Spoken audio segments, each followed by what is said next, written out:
Bismillahirrahmanirrahim. Lain sebagainya. Kemudian yang kedua, masalah waktu.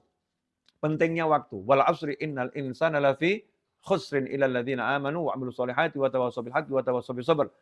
Allah udah ngomong manusia ini sangat rugi. Waktunya dibuang sia-sia. Naudzubillah min dzalik. Waktu ini modal kita. Modal hidup itu ya apa? Kehidupan itu sendiri. Jadi modalnya hidup adalah kehidupan itu sendiri, umur. Karena umur ini modal, kalau kita punya modal kan tidak mungkin kita buang sia-sia. Kita mau modal ini jadi sesuatu yang menguntungkan. Nah, umur ini harus menguntungkan. Buat apa umur kita? Ya umur kita buat apa? Usia kita buat apa? Sesuatu yang tidak manfaat, maka kita yang rugi. Ya, sesuatu yang haram, naudzubillah min dzalik, kita akan celaka. Naudzubillah min dzalik. Tapi kalau untuk sesuatu yang manfaat, sesuatu yang menyenangkan, sesuatu yang taat, maka kita beruntung. Nah, orang-orang yang memanfaatkan umurnya itulah orang-orang beruntung. Makanya orang-orang soleh sangat menjaga umurnya, tidak sembarangan. Buang-buang umurnya, kumpul sama orang yang nggak ada manfaatnya, ghibah, namimah, nggak mau. Duduk sama orang yang diobrolkan dunia, nggak mau dia. Usia saya ini yang paling berharga buat saya. Jadi kalau ada orang mau duduk sama saya, ya harus yang bawa manfaat. Kalau tidak ada manfaat, ya nggak mau saya duduk sama dia. Duduknya obrolan yang nggak ada manfaatnya, omongan nggak ada manfaatnya. La fid dunya la fil akhirah. Nggak ngobrol bisnis yang manfaat, nggak ngobrol ilmu yang manfaat, nggak ngobrol akhirat yang manfaat. Yang diobrolkan adalah curhat-curhat nggak jelas. Ya kenapa saya begini, ya kenapa hidup semacam ini. Nggak ada manfaatnya, nggak ada progres untuk perbaikan. Nggak mau memperbaiki diri dengan amal soleh, dengan kerja yang nyata. Tapi sifatnya lamunan-lamunan. Ini umur semua terbuang sia-sia. Kalau kita melihat ada orang bawa uang, sambil ketawa-ketawa, uang terus dia sebar-sebar di jalanan gini, wah ketawa-ketawa, kita anggap ini orang gila nih. Ini orang enggak normal, enggak waras orang ini. Sementara kita buang-buang umur sambil ketawa-ketawa, ketawa enggak ada jelasnya, kita enggak merasa kita gila. Kita merasa waras-waras saja. Buat orang-orang soleh, ini orang gila yang enggak sadar dirinya gila, enggak sadar. Ya perlu disadarkan. Kemudian yang ketiga, usia 40 tahun. Usia 40 tahun itu sudah tinggal sepertiga menuju kematian. Kalau umur itu 60 sampai 70, berarti 40 tahun tinggal sepertiga menuju kematian. Kalau 50, Masya Allah, nah tinggal berapa itu? Kalau dari tinggal 10, ya 10 tahun menuju 60 tahun. Sangat singkat, luar biasa. Udah 60, garis finish.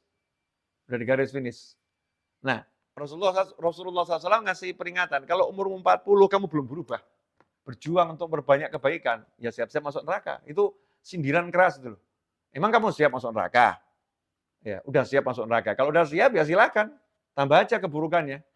Tapi kalau kamu nggak siap masuk neraka, ya perbaiki, kejar, perbanyak kebaikan. Nah, untuk orang-orang yang usianya di atas 40 tahun, ya 40 ke atas, maka amal yang terbaik adalah amal-amal yang ringan tapi berpahala besar. Amal-amal ringan berpahala besar. Sholawat, istighfar, ya kemudian majelis ilmu. Ya majelis ilmu, baca Al-Quran. Amalan yang ringan tapi pahalanya besar. Idkhalus surur, menyenangkan orang lain. Karena itu banyak orang-orang soleh itu semakin tambah usianya, semakin dekat dengan anak kecil. Karena berusaha menyenangkan. Ya, menyenangkan anak-anak. Kemudian anak-anak ini adalah hatinya masih bersih, nggak ada iri, nggak ada dengki. Bersih hatinya anak-anak. Kemudian anak-anak itu masih dekat dengan malaikat. Sehingga orang-orang semakin tua itu semakin senang kumpul sama anak kecil. Ya semakin senang, semakin usia lanjut. Semakin senang seperti itu. Kenapa demikian? Ya karena menyenangkan anak kecil itu pahalanya luar biasa dan anak kecil mudah disenangkan. Tapi coba kalau bapak-bapak, susah disenangkan tuh. Ya, mas-mas, mbak-mbak, mbok-mbok, ibu-ibu ya, disenangkan susah. Kalau anak kecil kasih permen sudah senang. Amalan-amalan yang kelihatannya sederhana tapi pahalanya luar biasa itu menjadi amalan orang-orang yang usianya di atas 40 tahun lebih. Makanya setelah 40 tahun manusia cenderung memilah-milah lagi kesenangannya. Yang mungkin dulu senang main sepak bola pagi, siang, sore, malam mungkin sudah berkurang. Main sepak bolanya mungkin cuma sehari jadi setengah jam. Iya, yang tadinya suka jalan-jalan ke mall, ya setiap hari ke mall mungkin sudah berkurang. Ke mallnya mungkin sebulan sekali. semakin selektif dia tentang kesenangannya. Kenapa? Sadar sudah mau masuk kuburan. Ya udah mau masuk kuburan. Sudah lebih dari 40 tahun nggak sadar-sadar mau mati. Ini keterlaluan. Nauzubillah min dzalik. Makanya saya selalu ingatkan diri saya pribadi dan siapapun yang seusia saya, sebentar lagi kita masuk kuburan, mau tidak mau diangkut. Ya, pasti diangkut. Maka jangan ngurusin orang lain. Jangan sibuk mikirin orang lain. Tapi betul-betul kita jaga diri kita sendiri, urusin diri kita sendiri dan selalu ingatkan akhirat loh, ingat akhirat. Ingat loh ada surga. Oh, ingat neraka, surga neraka, dosa loh. Obrolannya harus sudah semacam itu lagi. Ya, jangan kemudian kalau ada orang ngobrol semacam itu usianya ada lanjut dan dikatakan kamu sok agamis, wah kamu sok alim. Memang harus alim, memang harus agamis. Orang hidup itu bukan sok, memang harus alim dan harus agamis. Kalau nggak alim, nggak agamis, apa? Mau setani, mau niru setan, ya, mau bodoh. Ya, lebih baik aku memang sok alim, biar aku jadi alim. Aku sok agamis, biar aku jadi orang yang beragama. Karena negara kita, Kesatuan Republik Indonesia ini pertama kali sila pertamanya ketuhanan yang maha esa. Jadi pondasi yang luar biasa, menjadi cahayanya Garuda Pancasila di tengah itu lambang bintang yang bercahaya dari emas untuk menunjukkan yang paling penting adalah seseorang itu betul-betul menjalankan kehidupan beragama yang benar dan kehidupan beragama yang baik. Maka untuk siapapun yang seusia saya atau kawan-kawan yang baru masuk 40 tahun ya, welcome to the club. Selamat datang, Anda masuk perahu menuju kematian. Ya, Anda sudah masuk gerbang kematian, sudah dekat, maka jangan seperti yang lain yang masih asik-asik dan lupa mati. Kita harus mengingatkan diri kita sebentar lagi kita akan mati. Sebentar lagi akan dikubur, maka jangan aneh-aneh. Dah mikir mati saja, nggak usah mikir yang aneh-aneh. Nanti kalau di kuburan, nggak ada yang nolong kita kecuali amal kita. Termasuk amal kita itu kalau kita nyenengkan orang itu akan doakan kita. Itu amal kita itu. Ya, kalau kita berbuat baik sama orang, nanti orang itu akan mendoakan kita. Itu amal kita.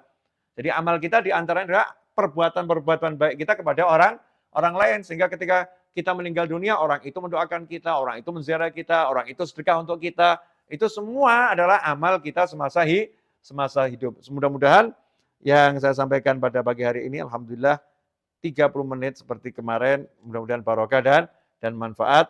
Mari kita tutup dengan doa yang biasa kita baca. Allahumma salli wa sallim ala Sayyidina Muhammadin miftahi babi rahmatillah adada ma fi ilmillah salatan wa salaman daimaini bidawami mulkillah wa ala alihi wa sahbihi. Allahumma ij'al fi ta'atika farahi wa sururi wa fi mardatika jami'a umuri. اللهم يا عالم بحالاتي ومطلع على سرائري ونياتي اقضي جميع حاجاتي واغفر ذنوبي وسيئاتي وتجاوز عن خطيئاتي وزلاتي وتقبل جميع حسناتي وسامحني فيما مضى وما يأتي واكتبني في ديوان ساداتي واسلك بي سبيل نجاتي في حياتي ومماتي. Allahumma inni tami'un fi atak, raghibun fi ridhak, mustaslimun li qadak, faktubni min awliyak, wasluk bi sabila hudak, wa alhiqni bi asfiyak, wa sallallahu ala sayyidina Muhammadin wa alihi wa sallam, alhamdulillah.